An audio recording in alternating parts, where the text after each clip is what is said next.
Welcome to Tales of Honor, a podcast with a mission to tell the true stories of every recipient of our nation's highest military award, the Medal of Honor.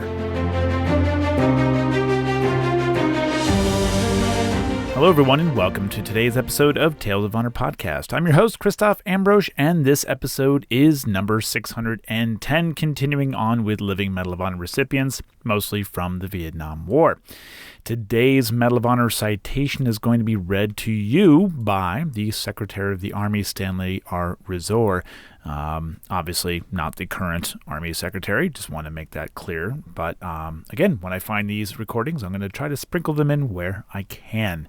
I don't have any other birthdays to go over today, no other news, so let's get into today's Tale of Honor. Clarence was born on the 12th of September 1947 in Shenango, Texas, and he played football in high school while also performing well academically. He moved to Houston after high school to attend the University of Houston. He was studying chemistry, but since funds were limited, he became a part-time student so that he could work part-time.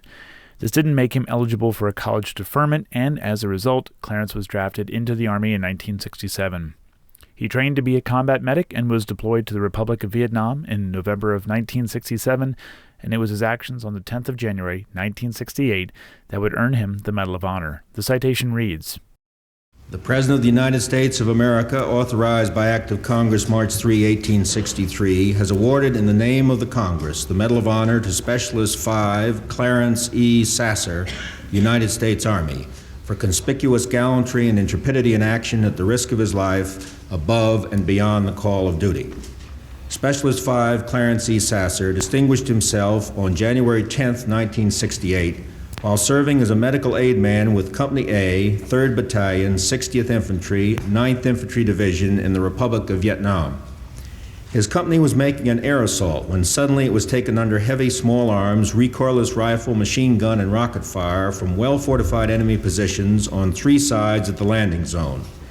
During the first few minutes, over 30 casualties were sustained. Without hesitation, Specialist Sasser ran across an open rice paddy through a hail of fire to assist the wounded. After helping one man to safety, he himself was painfully wounded in the left shoulder by fragments of an exploding rocket.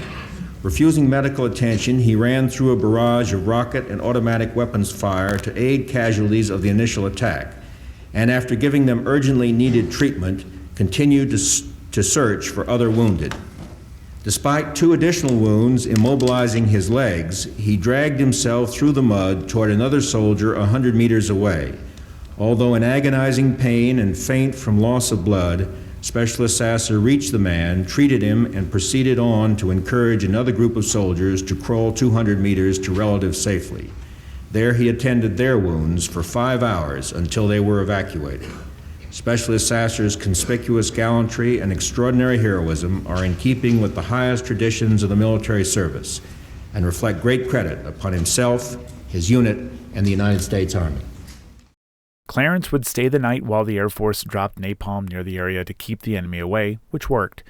He recalls hearing men crying out for help and knowing that there was nothing he could do for them. He was rescued at about 4 a.m. and was sent home to recover after a 51-day tour of duty.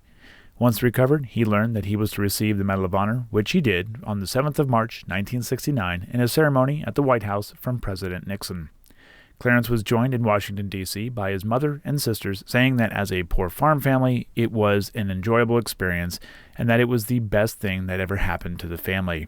He also recalled being amazed to be in the same room with Audie Murphy, Pappy Boyington, and Jimmy Doolittle, and now being a part of the same group. Clarence attended Texas A&M University after the Army and married Ethel in the early 70s. The couple have 3 sons, Ross, Benjamin, and Billy, and Clarence went on to work for the Department of Veterans Affairs in Houston. Clarence Eugene Sasser is 75 years old at the time of this recording. And that was a Tale of Honor. Thank you for listening to Tales of Honor, and if you enjoyed the show, please be sure to subscribe and tell your friends and family. Tales of Honor is written and produced by Christoph Ambrosch, and theme music is Loyalty and Duty by Floruz Music. If you have any questions, you can send an email to talesofhonorpodcast@gmail.com, And please be sure to visit talesofhonorpodcast.com for more episodes and information.